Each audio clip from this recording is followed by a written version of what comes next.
Hi అండి, good morning. ఈరోజు ముక్కోటి ఏకాదశి కదా, అందరికీ ముక్కోటి ఏకాదశి శుభాకాంక్షలు.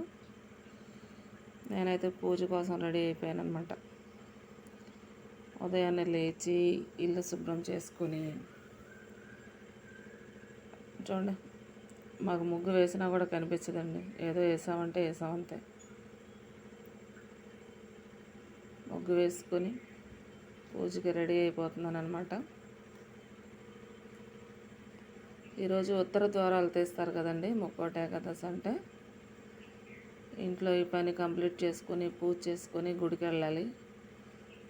రోజు త్వరగానే లెగుస్తాను.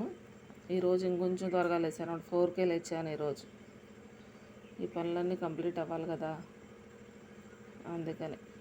మళ్ళీ పిల్లలకి లంచ్ బాక్సులు ఇవన్నీ చాలా ఉన్నాయి.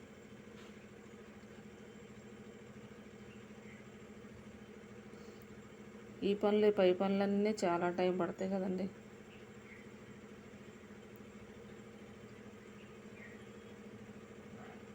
చూడండి ఇంకా చీకటిగానే ఉంది. 5:15 ఎంతో అయింది టైము. అప్పటికే లేచి ఇంట్లో పని అంతా చేసుకొని స్నానం చేసి పూజ దగ్గరికి వచ్చానన్నమాట.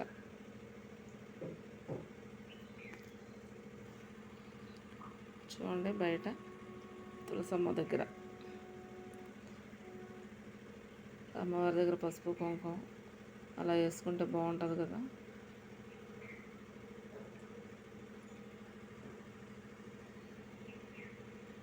శుక్రవారం ఇలా పండగలప్పుడు వేస్తాను, మంగళవారం శుక్రవారం అలా పండగలప్పుడు వేస్తాను. స్టవ్ తుడుచుకొని ఇక్కడ కూడా అలంకారం చేస్తున్నాను అనమాట. రోజు ఉదయాన్నే స్నానం చేసిన తర్వాతే నేను స్టవ్ వెలిగిస్తాను, వంట చేస్తాను. నాకు అదొక అలవాటు. స్నానం చేయకుండా ఎట్టి పరిస్థితుల్లో స్టవ్ ముట్టుకోను, వంట చేయను, ఎంత అవసరమైనా సరే. చూడండి పూజ స్టార్ట్ అయిపోతుంది. ఎప్పుడు ఇలా ఉదయాన్నే లేచి చేసుకోవడం కుదరదు అనుకోండి. కుదిరినప్పుడు మాత్రం ఎండెక్కే వరకు ఉండకుండా ఉదయాన్నే చేసుకుంటే చాలా ప్రశాంతంగా ఉంటుందండి పూజ.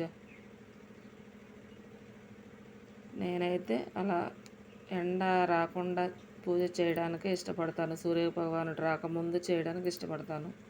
చూడండి నా పూజ కంప్లీట్ అయిపోయింది.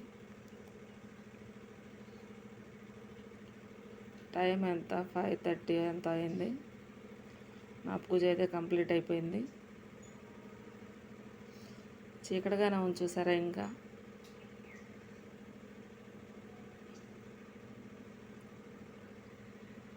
చేసేసాను పూజ. ఒక పక్క వంట చేసుకుంటూ మరో పక్క పూజ కంప్లీట్ చేశాను. మళ్ళీ గుడికి వెళ్ళి రావాలి. గుడికి వెళ్ళి వచ్చేసరికి వాళ్ళకి లంచ్ బాక్సులు టిఫిన్ లేట్ అయిపోద్ది కదా, అందుకని మొత్తం కంప్లీట్ చేసుకొని వెళ్తాను గుడికి. మా స్వామి నేను ఇద్దరం వెళ్తాం అనమాట. మా స్వామి పైన పీఠకం దగ్గర పూజ చేస్తున్నారు, నేను కింద చేసేసుకున్నాను. ఓం నమః శివాయ. వీడియో నచ్చితే లైక్ చేయండి.